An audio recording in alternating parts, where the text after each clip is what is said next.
Bienvenue dans Ma Bible et moi, votre programme de lecture et méditation de la Bible.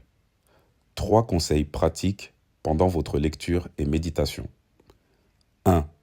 Le mode avion ou le mode ne pas déranger de votre téléphone est fortement recommandé pour éviter les notifications en pleine lecture. 2.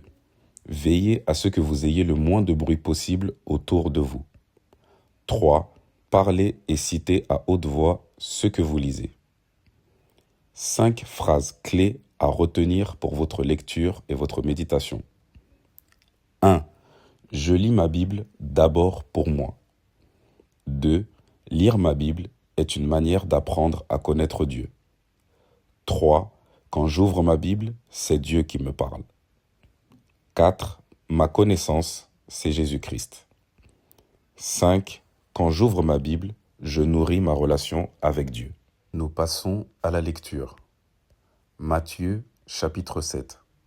Ne jugez point, afin que vous ne soyez point jugés, car on vous jugera du jugement dont vous jugez, et l'on vous mesurera avec la mesure dont vous mesurez. Pourquoi vois-tu la paille qui est dans l'œil de ton frère, et n'aperçois-tu pas la poutre qui est dans ton œil? Ou comment peux-tu dire à ton frère, laisse-moi ôter une paille de ton œil, toi qui as une poutre dans le tien?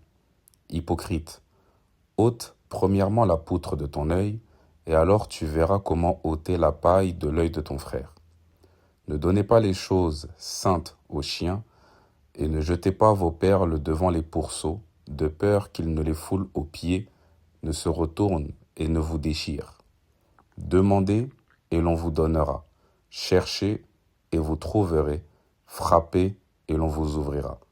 Car quiconque demande reçoit, celui qui cherche trouve, et l'on ouvre à celui qui frappe.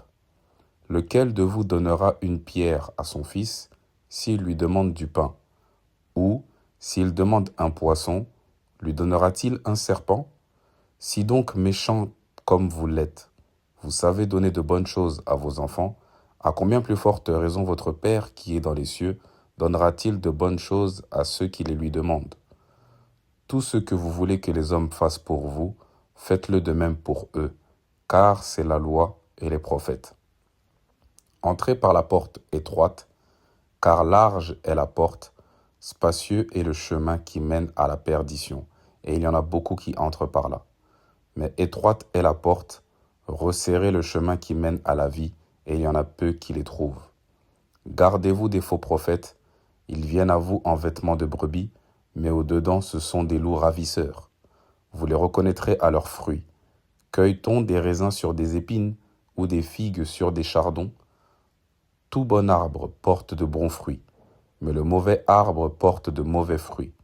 Un bon arbre ne peut porter de mauvais fruits, ni un mauvais arbre porter de bons fruits. Tout arbre qui ne porte pas de bons fruits est coupé et jeté au feu.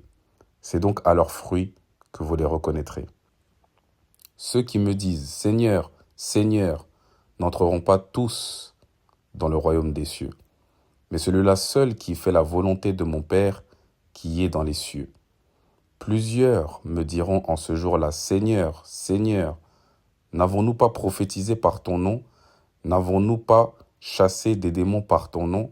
Et n'avons-nous pas fait beaucoup de miracles par ton nom? Alors je leur dirai ouvertement, je ne vous ai jamais connus, retirez-vous de moi, vous qui commettez l'iniquité. C'est pourquoi quiconque entend ces paroles que je dis et les met en pratique sera semblable à un homme prudent qui a bâti sa maison sur le roc.